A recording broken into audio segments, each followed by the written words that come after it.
Okay, this is a follow-up from yesterday's lesson where you were introduced to the idea of ratios. We were talking about the ratios for drawing a triangle and measuring the sides relative to a common angle. I'll just show you what. So what we did was we created various triangles, hopefully, which were similar to each other. So you have the common angle down the bottom here and a right angle. That means these angles are all the same. And by measuring the sides, we've got, compared to this angle, an opposite, an adjacent, and a hypotenuse.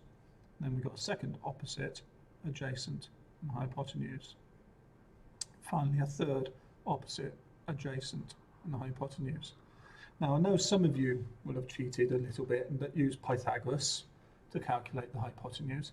That's fine. Anything you can do to improve the accuracy will help with the exercise.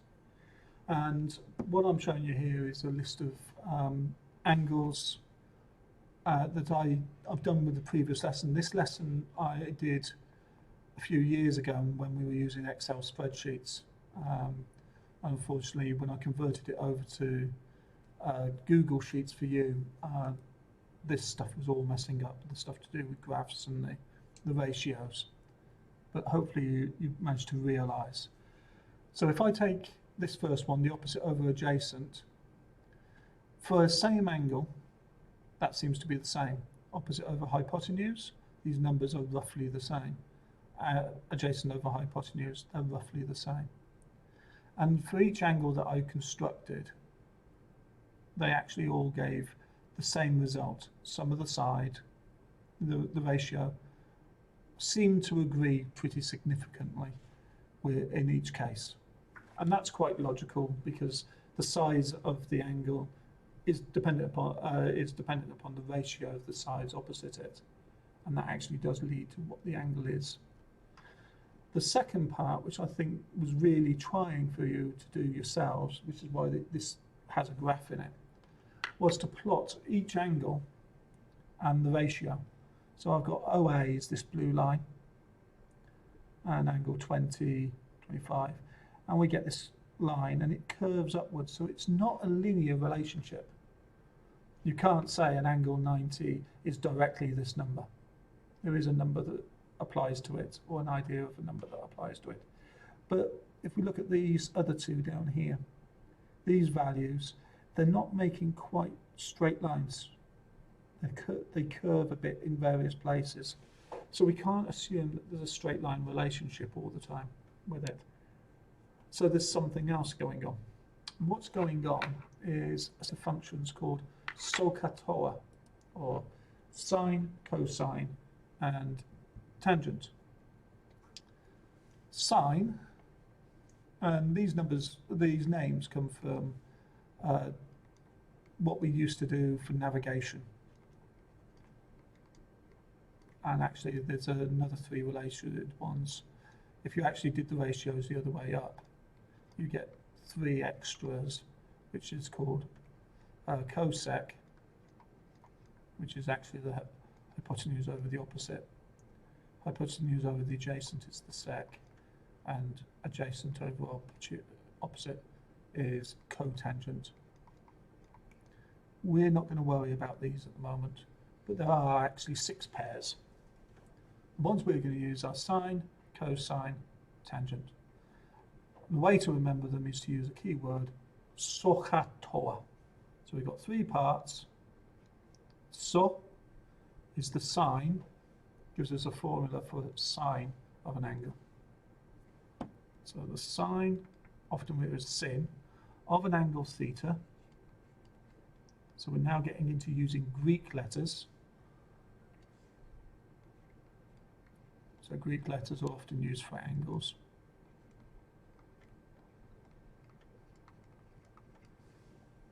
And this is equal to, let's label the triangle up. We've got the right angle giving me a hypotenuse. There's the angle. Opposite it is the opposite side, and the remaining side that's next to it is the adjacent. So the sine is opposite over hypotenuse. It's the ratio you were calculating yesterday. Cosine, or cos, of an angle is the adjacent over the hypotenuse. And the other one in between, the tangent, is the tan of the angle, is the opposite over adjacent. So there are actually relationships because of these. Okay, so I'm going to draw some triangles and we're going to go through some examples of calculating missing sides. So this is particularly to do with sides. So to be able to use these, we need to be able to find some stuff on your calculator. So we'll be using calculators. And the buttons we're looking at are these three here: sine, cosine, tangent. They've also got a related function we'll be talking about in another lesson, which is the inverse of these functions. So shift and sine, shift and cosine, shift and tan. And those have three names. They're called inverse sine, sine minus 1, or arc sine, arc cos, arc tan. Okay, but at the moment we're just going to be sticking to sine, cosine and tangent. So let's make a question and let's play about with it, solve some equations. So here's a problem, and I'm doing these randomly. I'm not doing them in an order that the best of the book does. So when we go to the book, I'm going to be asking you to do an exercise from part way through. I'm going to tell you this angle is 35 degrees.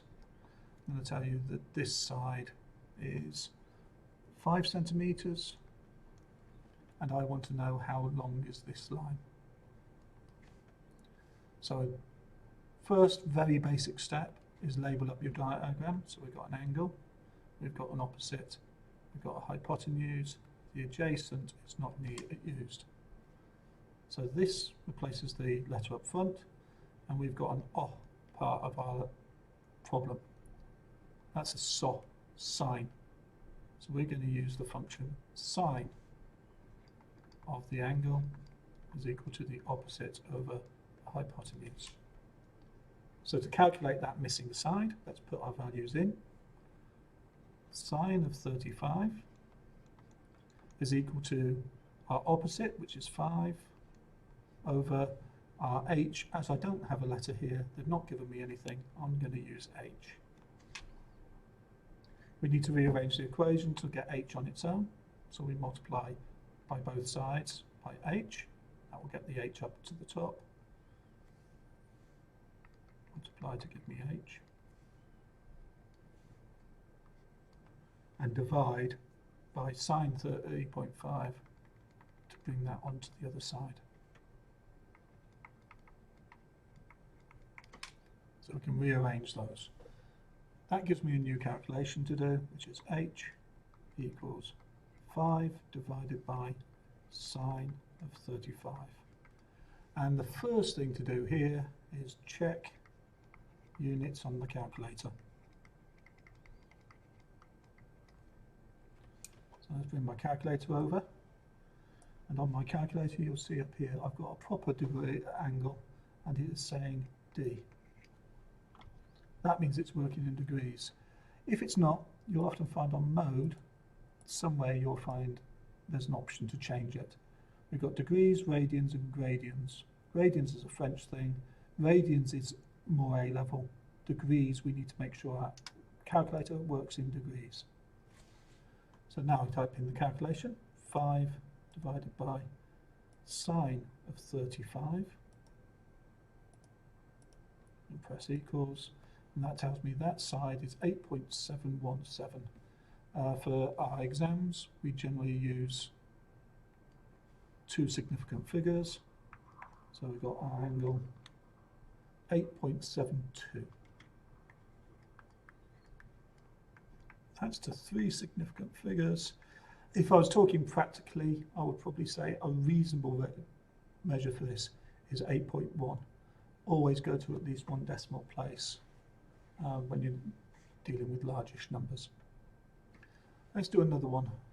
So it's about the rearrangement, and I'm leaving them all over the place. Let's look at this one. There's our right angle. I'm going to be told the angle in the bottom here is 80 degrees, and I know this side is 12 kilometers. This is the basis of how you can actually start mapping big areas. So this is how they do mapping. It's called triangulation. So you can measure a basic distance, measure from both ends where something is, and you can actually calculate where it is along the line without actually measuring this. So we want to work out this side on here. So I'm going to say I want to know what the side X is. Step 1, label the diagram. So there's my angle theta. There's my hypotenuse, opposite the right angle. Opposite the angle is O, and then next to the angle is A. We're not going to use O, so which part of SOHCAHTOA? SOHCAHTOA are we using? Well, we've got A and H. That means we're using the cosine function. So I'll take the cosine. Cos of an angle is equal to adjacent over hypotenuse. Now, these top two lines are nice to see, but if you were doing a problem, I wouldn't expect to see them. These are the lines I'd hope to see along the way. So let's draw them in, put our values in. So cos of 80 degrees is the adjacent side, x, divided by the distance given, 12 kilometers. I want to do the rearrangement, so I'm going to take the 12 to the other side and multiply. And that will give me my calculation to put into the calculator. So I'm going to do 12 times cos of 80 is my value x. I'll pull the calculator back, check it's doing degrees. Yeah, it is, it hasn't changed. 12 times cos of 80 degrees. And this should be less than 12 because 12 is the hypotenuse. It's going to be my longest side. And this one says it is 2.08. So it's 2.08 kilometers long.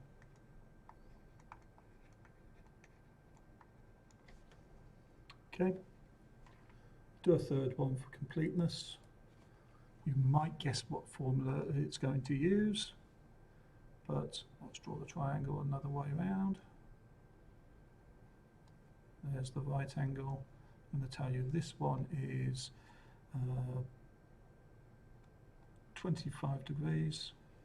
This base side, I'm going to say is 4 centimeters. And I want to know what this side here I'm calling y. First of all, label up your diagram. Theta. From theta, go to the other side. That's your opposite. Right angle goes across the hypotenuse. The remaining side is an adjacent side. So what have we got? We don't want to use the opposite. Oh, sorry, we don't want to use the hypotenuse. It's not requested. Nothing is there. So we're going to do our thought and say SOHCAHTOA. SOHCAHTOA. We've got O and A involved in my problem. So we're looking at a tan option. So I need to do the tan function. Someone give me my pen. So tan of theta is equal to opposite over adjacent. These are ratios. There should be divisions between them. Put the values in. This is the bit I would expect to see, is putting the values in. So that's just a reminder. So we put in tan of 25 degrees is equal to opposite 4 centimeters over my adjacent side, which is y. Same as the first one, I want to move the y so that I can multiply by it, and move the tan 15 so I'm dividing by it.